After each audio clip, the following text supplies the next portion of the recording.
E aí pessoal, aqui é o Júlio do canal Bom Demais. Hoje eu vou mostrar para vocês uma forma simples e rápida de você ampliar o áudio do seu celular para quando você estiver numa tarefa, fazendo uma tarefa na sua casa, no escritório, quer ouvir o celular um pouquinho mais alto. Então isso daqui vai te ajudar. É óbvio que não vai aumentar tanto o volume do celular, mas já vai ajudar bastante. Você vai usar embalagens como essas daqui.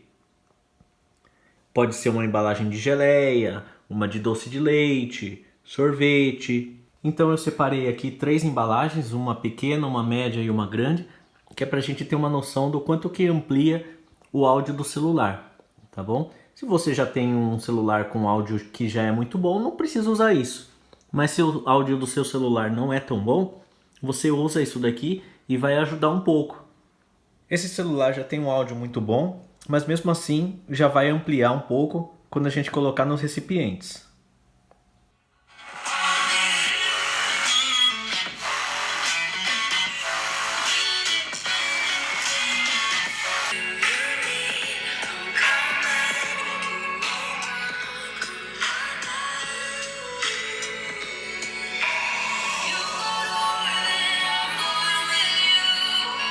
A diferença de áudio é grande.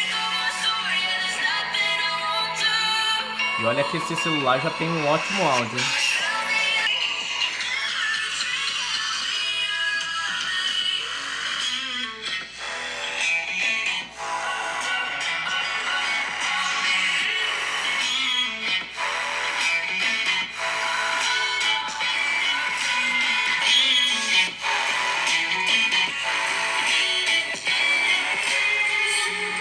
Eu, quando estou na cozinha fazendo alguma atividade, eu já deixo o celular dentro dessa embalagem e aí já me ajuda bastante a ouvir o que eu tiver que ouvir, os meus vídeos, o áudio.